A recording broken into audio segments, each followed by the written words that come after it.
And although you kind of know that this might happen, you don't really think about it very much. You know, he is committed of his own level of service. And for decades, the British royal family kept its secrets hidden behind tradition and silence. After Diana was stripped of her title, pushed aside, and denied the protection many believed she deserved, the palace moved on. Camilla took her place, and the public was expected to accept it. But something now appears to be changing. Princess Anne and Prince William seem to be moving in the same direction, making Camilla's position look more uncertain than ever. Could Diana finally be getting the justice she deserved? Join us as we find out. The unlikely alliance. For most of the royal family's recent history, Princess Anne and Prince William have operated in very separate lanes. Anne is the old guard, disciplined, private, and highly traditional. William is the next generation, image-conscious, emotionally open, and focused on making the monarchy relevant to younger people. The two have always respected each other, but they have rarely been seen as close allies. That is what makes the shift happening behind palace walls so striking. Something has changed between them, and those watching closely say it is not ordinary.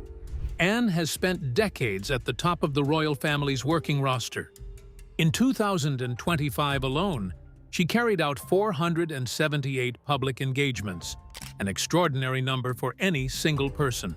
She has always operated with military precision, never seeking the spotlight, never asking for credit. That model of service is something William has quietly come to admire deeply. As he steps into a bigger role within the institution, he has looked around for people who genuinely understand what it means to serve without agenda. Anne, more than almost anyone else in the family, fits that description. William's own vision for the monarchy is ambitious. In 2025, he told host Eugene Levy that change is on his agenda, not overly radical change, but meaningful reform that would make the institution more accountable and more relevant to younger generations at home and abroad. He has been laying the groundwork for a different kind of royal institution, one that is leaner, more transparent, and better connected to the public. That project requires allies, and it requires people who carry real institutional weight. Anne is one of the very few who qualifies on both counts. What has brought them even closer is a shared concern about the current direction of the palace. Both Anne and William are deeply protective of the monarchy as an institution. They believe in its power to do good, but they also believe it must be handled with integrity. When they look at how the palace has managed certain relationships and narratives in recent years, neither of them is entirely satisfied. Their frustrations may come from different angles, but they arrive at the same place: a quiet but firm conviction that something needs to change at the heart of the family. Anne's relationship with William has grown considerably stronger in recent years. Although Anne initially reacted with little warmth to the excitement surrounding William's birth in 1982, claiming there was too much fuss, her relationship with him developed significantly as he grew older. As William matured and began to understand the pressures of royal life, Anne became one of the figures he turned to for counsel. She does not soften things, she does not offer empty reassurance. What she gives is an honest, experienced perspective, and William has come to value that hugely. The question now is what this alliance actually means in practice. The royal family rarely makes open declarations of allegiance against one another. Everything is coded, communicated through placement at events, through which causes get endorsed, through who stands where during public appearances. But insiders say that both Anne and William have been increasingly coordinated in their messaging and their movements. They are not acting against King Charles directly. What they appear to be doing is something more precise. They are sending signals about values, about what kind of monarchy they believe in, and about what they believe needs protecting. Those signals all point in one direction. Both Anne and William are deeply connected to the legacy of royal duty in its most authentic form. Both of them understand what it cost Diana to be part of this family. And both of them, for very different personal reasons, have reached a point where they are no longer willing to let certain things go unacknowledged. The alliance between them is not just about the present moment. It is about what the monarchy will look like in 10, 20, and 30 years, and who will be responsible for shaping it. What makes this so significant is that it represents two very different wings of the royal family finding common ground on something deeply personal. Anne is not known for sentiment. William is not known for being politically calculated within the family.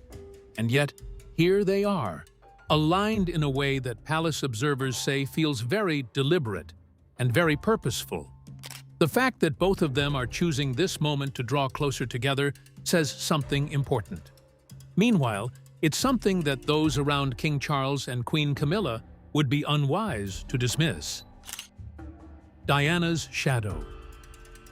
Princess Diana passed away in August 1997, but she has never really left. Her face appears on magazine covers. Her story gets retold in documentaries and dramas. Her name is invoked in debates about the royal family, the media, and the nature of public grief. Almost 30 years after her demise, she remains one of the most recognized and most beloved figures in British history. The palace has tried, at various points, to manage how that legacy is handled. But Diana has always been bigger than what any institution could contain, and the latest chapter of her story is proving that once again. Diana was the first wife of Charles III and mother of Princes William and Harry. Her activism and glamour made her an international icon and earned her unending popularity. That popularity was not manufactured. It grew from genuine connection. The way she sat on hospital beds, held hands with AIDS patients, walked through active minefields, and looked the public in the eye with honesty that the rest of the royal family rarely allowed themselves. She was not what the palace wanted her to be, and the tension between who she was and what the institution expected of her defined her entire time as a royal. The way the palace treated her during her marriage has never been fully reckoned with. She was stripped of her HRH title following the divorce. Charles had insisted on removing it, though the Queen reportedly wanted to let Diana keep the style. It was a deliberate humiliation, carried out with the cold efficiency that the palace applies to problems it wants to make disappear. Diana had already given everything to the institution. She had produced an heir, fulfilled thousands of engagements, and carried the family through some of its most difficult public moments. And the thanks she received was the removal of a title she had earned by simply being who she was. William has carried the weight of that injustice throughout his life. As a 13-year-old, he was overcome with a feeling of dread when he watched his mother's famous 1995 BBC Panorama interview. He watched his mother describe the isolation, the loneliness, the sense of being systematically undermined by the very institution she had devoted herself to.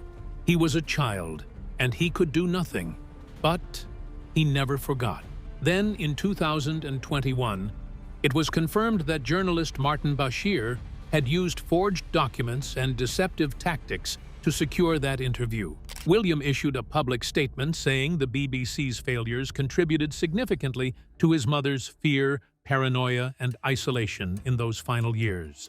That statement told the world that he had not moved on. He had not accepted the version of events that the palace and the press had offered over the years. He was still fighting for his mother, still trying to make sure the full truth of what happened to her was understood. That impulse to protect Diana, to honor what she stood for, to push back against the forces that had worked against her, has never left him. It has simply been channeled into the way he lives and the choices he makes. Princess Anne's connection to Diana's legacy is far more complicated. During Diana's lifetime, the two women were never close. Anne very rarely made an effort to speak to Diana at family functions, and privately professed herself relieved when Charles and Diana decided to separate in 1992. She found Diana's emotional style difficult to relate to and detested the media's obsession with her. But when Diana passed away, something shifted in Anne. Sources close to her say that she privately carried regret about the relationship for years afterward. That regret has shaped how Anne thinks about Diana now. She may never have known Diana the way the public did, but she has come to understand what Diana represented: a different kind of royal service, one rooted in human connection rather than formal protocol. And in that, Anne now sees something worth defending. The woman who once dismissed Diana's emotional approach has come to recognize that the monarchy needs exactly that kind of warmth to survive. It is an amazing reversal, and it is one of the reasons her current alignment with William carries so much weight. Together, they now have a more powerful plan. Camilla under siege. Camilla, Queen Consort, has spent the last 2 decades working to turn one of the most controversial positions in British royal history into something accepted. She succeeded to a remarkable degree. She survived the public fury that followed Diana's passing. She survived the years of being called the other woman. She survived the tabloids and the protests and the whispered insults. When Queen Elizabeth herself publicly expressed her wish that Camilla be known as Queen Consort, it felt like the final chapter of a long story. But the story is not over, and the chapter Camilla is living through now may be the hardest one yet. As of April 2026, only 42% of British people hold a positive opinion of Camilla, while 47% report a negative impression. Those numbers matter because they reveal something important. Despite decades of carefully managed public appearances and genuine charitable work, Camilla has never managed to fully win over the British public. The shadow of Diana has never entirely lifted, and as conversations about Diana's legacy grow louder, as William and Anne begin to signal their own priorities, that shadow is growing darker rather than lighter. Camilla's connection to more than 100 charitable causes is real and documented. Queen Camilla was left smitten with a Jack Russell Cross puppy as she opened a new garden at a world-famous animal shelter. The royal has taken in 3 rescue dogs herself and is also patron of the charity. Her work with survivors of domestic abuse, her long-standing advocacy for literacy, and her championing of animal welfare have all been genuine contributions. In 2023, The Independent named Camilla the most influential woman of its annual influence list, and her name appeared on that list again for the next 3 years. But even significant public contributions have not been enough to erase the fundamental pain that many people still feel when they see her in the role that was, in many people's minds, always meant for Diana.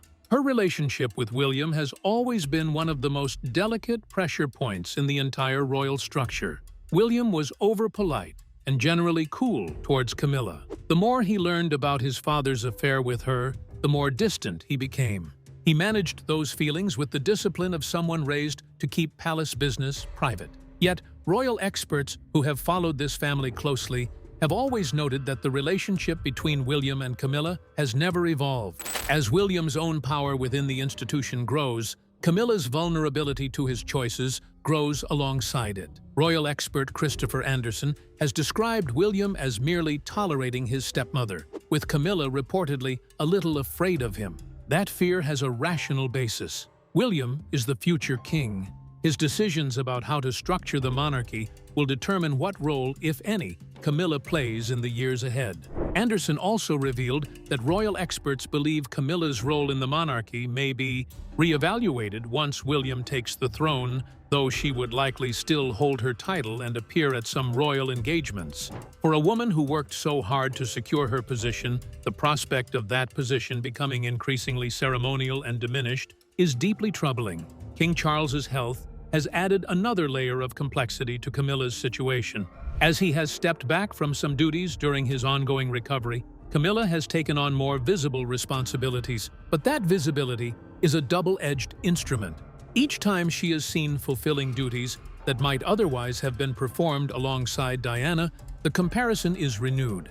The public does not forget easily, and Diana's supporters, still active and still vocal across social media and public forums, use every opportunity to remind the world of the contrast between the woman who was pushed out and the woman who replaced her. A 2025 Ipsos survey found that while the British public has softened its criticism of Charles and Camilla's relationship over time, that softening has not translated into outright enthusiasm for them.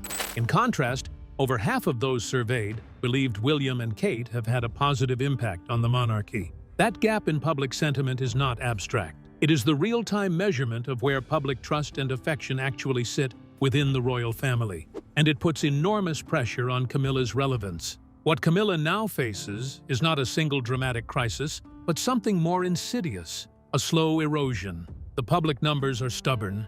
William's respect for her is professional at best. Anne's alliance with William has created an atmosphere within the family where Diana's values feel more prominent than they have in years. For the first time in a long while, Camilla cannot be entirely sure of the ground beneath her feet. That uncertainty is what insiders are now describing as her darkest chapter. Would she be able to come out of it like she did other crises? William takes control. The Duchy of Cornwall is one of the oldest private estates in British history. It was created in 1337 by King Edward III as a way to give his son and heir a source of income and independence that existed completely outside the formal machinery of the crown. The rule was simple. The title and the estate would always pass to the eldest son of the reigning British monarch. When Queen Elizabeth II passed away at Balmoral Castle in 2022, William became the Prince of Wales and the 25th Duke of Cornwall in the same instant. As my heir, William now assumes the Scottish titles which have meant so much to me. He succeeds me as Duke of Cornwall and takes on the responsibilities for the Duchy of Cornwall. William understood immediately the scale of what had passed into his hands. He moved quickly, setting up his working relationship with the Duchy management team without delay, and made clear from the earliest stages that he intended to run the estate according to his own priorities, his own methods, and his own values. He was not interested in simply maintaining the version of the duchy that his father had built. Those layers had existed because Charles was the Duke. The moment he was no longer the Duke, they had no automatic right to continue. Annabel Elliot had first come to work for the Duchy of Cornwall in 2005. She was Camilla's younger sister, and her arrival at the estate came in the same year that Charles and Camilla married. Charles had spent years carefully building Camilla into the fabric of royal and institutional life, and extending professional opportunities to those closest to her was a natural part of that process. Annabel was given the role of Chief Interior Designer across the Duchy's residential and commercial properties, a wide remit with consistent and well-paid work that would continue for nearly 2 decades. Her portfolio across the estate grew substantially over the years. She worked on the holiday cottages the Duchy rented to private guests in Cornwall, Wales, and the Isles of Scilly. She oversaw office spaces and the Duchy nursery in Lostwithiel. She managed the refurbishment of a 20-bedroom pub at Poundbury in Dorset. She also handled the conversion of cottages and a lodge at Dumfries House in Ayrshire, the Scottish property Charles had helped rescue from private sale in 2007. Each project added to her fees, and those fees grew into a substantial figure across the full length of her engagement. The Duchy's annual accounts described her payments with standard commercial language, noting they were made at arm's length and in the ordinary course of business. The amounts were commercially defensible, the work was real, but the circumstances of her original appointment had never been commercially neutral, and everyone close to the arrangement understood that plainly. She had been brought in because her sister had married the man who owned the estate. That personal connection was the foundation on which everything else had been built. The 2023 Duchy of Cornwall Annual Report was the first sign of a change. No payment was recorded to Annabel Elliot for that period. The following year's report confirmed it again. By the time the 2024 document was published, she had gone at least 2 full years without any recorded income from the duchy. The removal was silent and carried out entirely through the estate's normal financial processes. There were no public statements and no formal announcements, but the accounts made the reality clear in the plainest possible terms. William had always been aware of exactly how Camilla's family had been brought into royal life and what that history had cost. The distance between him and those connected to Camilla was not new. It had its roots in his childhood, in the years he spent watching his mother's marriage fall apart, while a parallel relationship operated in the background. That distance had never been fully closed by the passage of time, and it was certainly not going to be closed by an inheritance arrangement. He had the right to run his estate on his own terms, and he did exactly that. But that was only the beginning of Camilla's downfall. Old guard versus new order. Every institution carries within it a tension between the people who built it and the people who will inherit it. In most institutions, that tension is managed quietly, through procedure and protocol. In the British royal family, everything is magnified. Every shift in position, every change in tone, every subtle realignment carries enormous symbolic weight. And right now, the royal family is experiencing one of the most significant internal power shifts in a generation. It is not violent, it is not declared, but it is very real, and its effects are being felt throughout the palace. Princess Anne stands at the center of one side of this dynamic. She is the embodiment of traditional royal service. Duty first, emotion private, protocol observed, opinions kept largely to herself. Having inherited the stoic and dutiful traits of her late mother, Queen Elizabeth, Anne is a royal workhorse who helps keep the rest in shape with her no-nonsense attitude. She is not a pushover and definitely does not suffer fools gladly. She has spent her entire adult life doing the work of the monarchy without demanding recognition or reshaping the rules to suit her preferences. For Anne, the institution matters above all, and she is deeply attuned to when that institution is being used for the wrong purposes. William stands at the center of the other side. He is not anti-tradition, but he is determined to question traditions that no longer serve a purpose. He has spoken publicly about wanting to make the monarchy more accountable and more able to speak to younger generations, not only at home, but abroad. What is remarkable is that these two figures, the old guard and the new order, have found each other. Their values are not identical, but they overlap on the things that matter most right now: integrity, authentic service, and a shared belief that the palace must not be shaped by self-interest. When they stand together, they create a gravitational force within the family that is very difficult to resist. Other royals observe it, palace advisors observe it, and so does Camilla, who sits at the intersection of everything they are strongly pushing against. The growing power shift within the monarchy is about more than personal relationships. It reflects the direction the royal family may take in the years ahead. With King Charles's health prompting earlier discussions about the future, Prince William has increasingly stepped into a leadership role. The choices he makes now, including who he trusts, supports, and elevates, are seen as signs of the monarchy he may eventually lead. Palace insiders are aware of this changing dynamic and are adjusting accordingly. Meanwhile, Camilla's influence, once strengthened by Charles's active role, has become less certain as his involvement in day-to-day royal affairs has gradually declined. The Ipsos survey from 2025 revealed that while nearly half of Britons feel Charles and Camilla have made no difference to the monarchy, more than half believe William and Kate have made a genuinely positive impact. Those are not just polling numbers. They are a measurement of where moral authority within the family actually sits in the eyes of the public. And moral authority in the British royal system is not decorative. It is the most important currency a royal can possess. Without it, titles and positions mean very little. Anne and William both hold that currency in abundance. Camilla, despite years of careful public management, holds it in much smaller quantities. That disparity is at the heart of what is now playing out. Quiet but consequential contest over who speaks for the monarchy's future, whose values define what the crown stands for, and whose legacy the institution will ultimately choose to honor. The old guard and the new order rarely agree on everything. However, at this moment, they agree on what matters most, and that agreement is changing everything. The question of justice.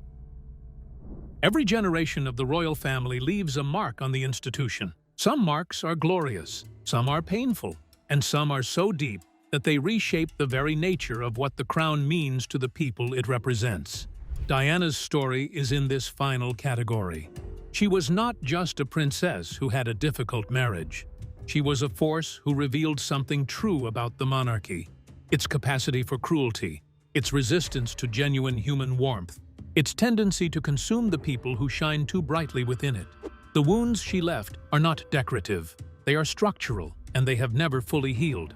The question of whether Diana will ever receive the formal acknowledgement many believe she deserves is one that surfaces every few years and then retreats again beneath the palace's impenetrable surface of official silence. But the conditions that allow that silence to hold are shifting.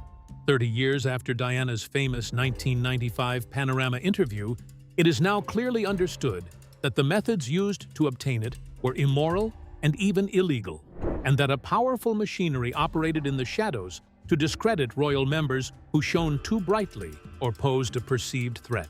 William has never stopped seeking accountability for what happened to his mother. As a child, he could only watch. As a teenager, he processed her demise in the full glare of public grief while the palace managed its own image. As an adult, he has acted. In 2021, following the investigation into Martin Bashir's deceptive conduct in securing the Panorama interview, William requested that the interview never be broadcast again. These were the actions of a son who still believes the full truth hasn't been told. Anne's position in this moment is historically interesting. During Diana's lifetime, she did not make things easier for her. Anne was reportedly quite upset and remorseful after Diana's end, having rarely made an effort to speak to her sister-in-law at family functions and having privately welcomed the decision to separate in 1992. She held regret about that. But regret, in Anne's world, is not processed through public declarations. It is processed through action, through doing things differently going forward, through choosing which values to stand behind when the stakes are highest. Her alignment with William now is, in its own quiet way, an act of reckoning. A late one, but a real one. What this alignment means for Camilla's future is a question the palace is being forced to sit with. As William grows closer to the throne, his vision for the institution will increasingly become the institution itself. Royal experts have said that once William becomes king, every aspect of Camilla's public and private life would be reviewed, with her role potentially re-evaluated, though she would likely retain her title. That is not a guarantee of diminishment, but it is not a guarantee of continuity either. It means that the woman who worked for decades to secure her position will be dependent, in the final accounting, on the goodwill of the son of the woman she replaced. That is a fragile position to be in. The monarchy's credibility in the 21st century does not come from architecture or ceremony. It comes from whether the public believes the institution represents something true and good. William has been described by royal commentators as determined to modernize the institution, building its future image to ensure it remains relevant, particularly as his children grow and are eventually introduced to public life. Part of that modernization is rooted in honesty, in being willing to acknowledge past failures, to treat difficult history as something to learn from rather than something to bury. When the two most respected royals in terms of duty and future leadership quietly draw together around these concerns, the rest of the family pays attention. And the public, watching from outside, draws its own conclusions. The future of the British monarchy will be determined not by a single action, but by thousands of small decisions made over many years. Who gets honored at which ceremony? Whose story gets told in which exhibition? Which values get built into the next generation of royal work? All of those decisions will be made, increasingly, by William. And the fact that he is making them alongside the princess who has spent her entire life asking only that the institution be served honestly and with integrity. Princess Anne's legacy is one of tireless service, resilience, and a strong sense of duty. Her contributions to society and the royal family will be remembered as she continues to inspire future generations with her unwavering commitment to her roles. That alignment says everything about what kind of future he intends to build. Diana may most likely never get a formal apology, but she may get something equally lasting. A monarchy that finally decides to become what she always believed it could be. If you enjoyed this video, like and subscribe, and also click the next video shown on your screen.